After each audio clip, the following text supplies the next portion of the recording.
je suis parti pendant 2 mois avec ma famille. C'est ça pour moi, la liberté financière, c'est pouvoir les amener et pouvoir prendre le temps de découvrir un pays, une culture, une gastronomie et plein d'autres choses. Et je vous en parle dans ces vidéos. Bon, bien arrivé à Busan.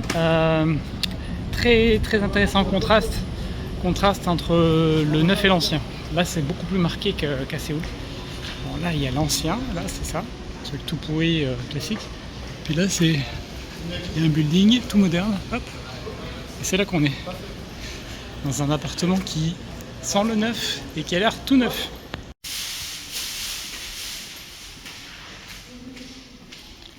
Bon, ça fait un peu cellule de prison de luxe, hein. On va pas se mentir. Parce que c'est un petit peu aseptisé, puis il n'y a rien. Mais il y a quand même un petit digicode.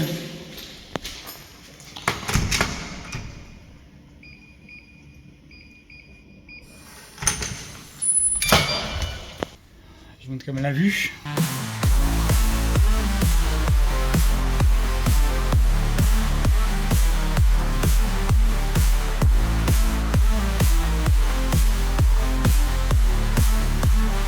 Aujourd'hui, je vais apprendre à faire du kimchi.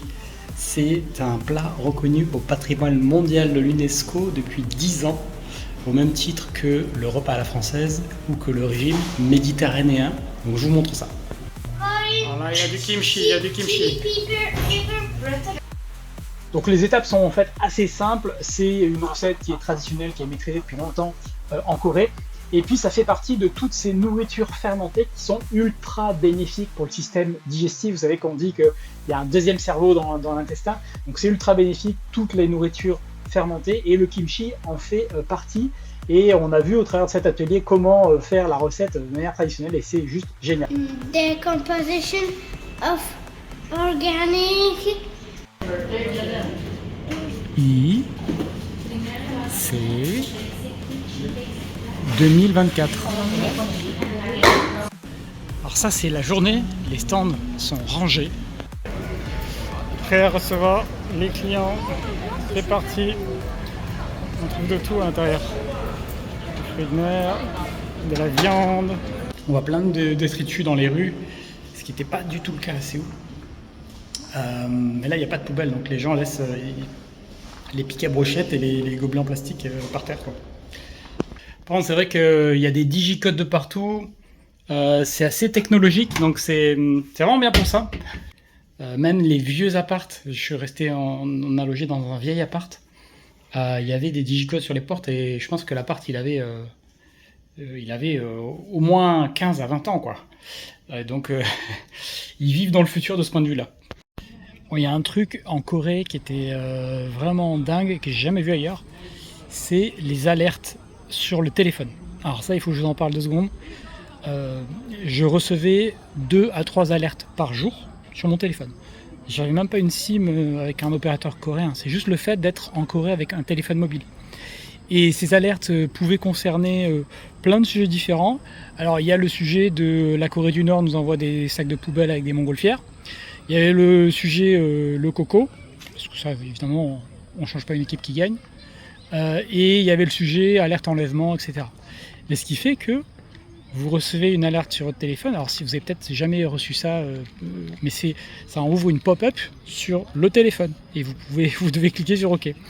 Bien sûr, cette pop-up était en coréen, donc la plupart du temps j'y comprenais rien.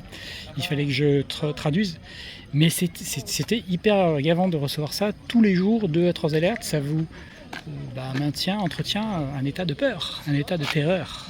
Bon, aujourd'hui je suis à Gamcheon Village, donc ancien bidonville. À la base, c'est les réfugiés pendant la guerre de Corée qui sont venus là. On est à flanc de montagne, donc c'est assez touristique ici à Busan. Et je vous en parle parce que c'est pas juste pour vous montrer ce que je fais en tant que touriste, parce que c'est intéressant. Du coup, c'était un bidonville, hein, clairement, donc de l'immobilier qui vaut rien.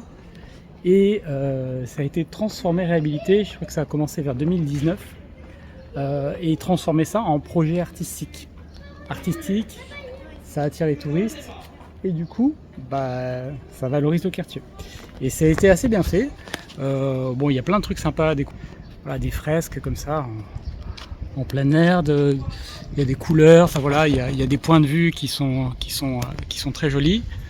Bon, clairement, c'est pas l'endroit le plus propre de Corée, en comparaison avec Séoul. Mais c'est très joli, c'est complètement différent, et donc rien que pour ça, ça vaut le coup.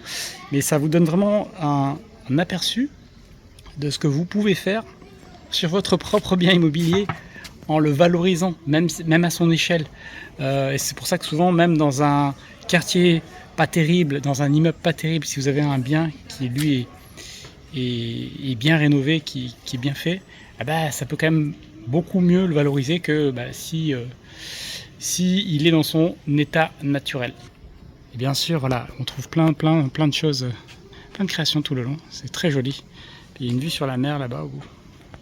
Bon, ça, je sais pas si c'est aux normes. Hein. Aux normes de quoi, je sais pas. Il y a le câble qui court là. Jusque là-bas dans la fenêtre. C'est comme là, si vous êtes trompé de câble, je sais pas comment on fait après.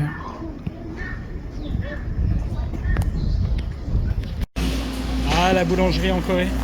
Beaucoup de choses sont sous sachet. Et puis il y a plein de choses qui sont jolies mais qui ne sont en réalité pas très bonnes. C'est énorme. Allez. Tout ça là-bas, tout ça là-bas.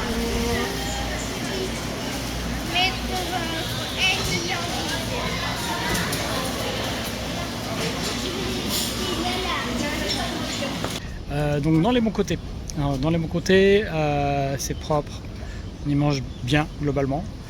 Il n'y a pas d'arnaque. Tu vas pas te faire avoir. Les gens vont pas te harceler dans la rue.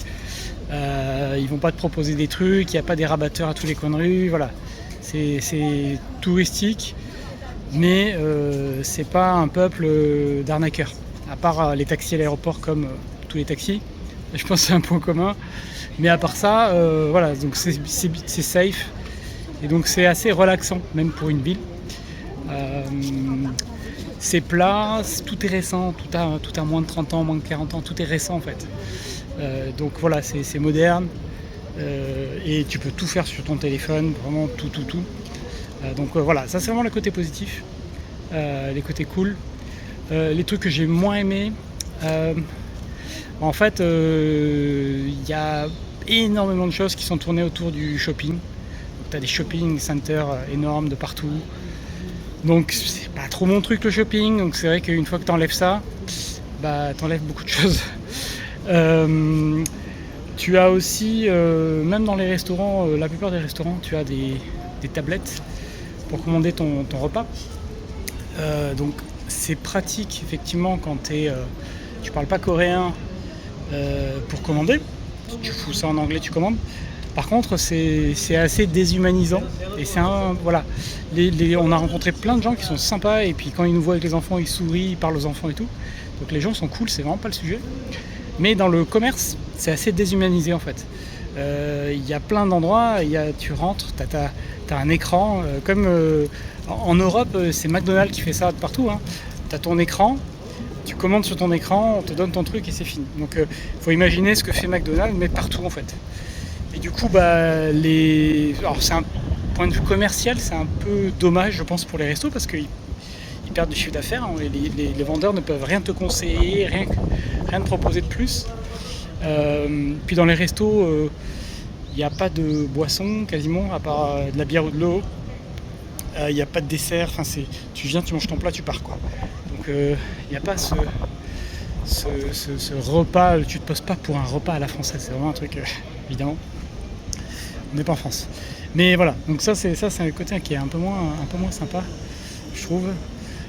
Mais voilà, et puis après, bon, ça reste, c'est pas propre à Séoul. Hein. Le fait que ce soit une grande ville, comme toutes les grandes villes, moi je me rends compte que c'est pas quelques jours à l'intérieur, une fois qu'on a fait les 3 musées et puis qu'on a visité les rues principales. Après, pour une grande ville, il y a très peu de pauvreté visible. Quasiment pas de mendiants, enfin j'ai dû en voir 1 ou 2 sur une semaine en se baladant dans le centre toute la journée. C'est vraiment pas un truc courant ici. Donc ils doivent plutôt bien gérer le problème. Je sais, on m'a dit qu'ils avaient pas mal d'aides en tout genre, ils avaient des hébergements, que les gens n'étaient pas laissés à la rue. Et du coup, ça se voyait. J'ai été aussi assez choqué, alors particulièrement dans le quartier de Gangnam. qui est le quartier un peu haut de gamme, où les appartes valent minimum 1 million. Enfin, c'est assez hallucinant.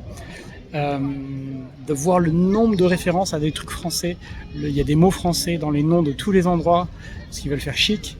Enfin, la France, dommage, hein, la France a vraiment un boulevard, une image de marque incroyable, qui est en train de disparaître à vitesse grand V. Mais c'est vraiment impressionnant, hein. Et puis du coup, dans ces endroits-là un peu chic, je suis allé dans plusieurs endroits, que ce soit des boulangeries ou d'autres trucs, vous rentrez, vous dites 2 mots de français et en face vous avez quelqu'un de vous qui parle parfaitement français. Donc c'est assez impressionnant. Et puis le truc vraiment le plus choquant, c'est que c'est propre. C'est vraiment propre. En arrivant, je suis tombé sur... il y avait toute une équipe de ménage qui nettoyait les murs du métro. Tous les carreaux, toute la faïence, tout en train de nettoyer. Et c'est vrai que c'est propre à un niveau qui est assez élevé. Même dans le métro, il y a des plaques avec des billes collantes pour détacher les chaussures et capter la poussière. Il y a des tapis, enfin voilà, tout est vraiment propre. Il y a une attention importante qui est apportée à ça, et ça c'est vraiment cool. Bon, autre côté positif, on y mange pour vraiment pas cher. Ça c'est vraiment cool aussi. C'est-à-dire que oui, pour entre 5 et 7 euros, on peut avoir un plat et manger quelque chose de relativement sain. Voilà, donc ça c'est vraiment cool. On mange pour pas cher, le budget bouffe coûte pas cher, les transports coûtent pas très cher. Donc ça c'est vraiment bien pour une grande ville, une capitale en Asie. Parce que, alors, vous savez, en Asie, il y a quand même 2 visages, hein. Il y a le côté Vietnam, Thaïlande, et il y a le côté Singapour ou d'autres pays où en termes de prix ça n'a rien à voir. Ici on est plutôt sur le côté pas cher, mais avec le côté propreté, organisation de Singapour. C'est un mix intéressant entre les deux.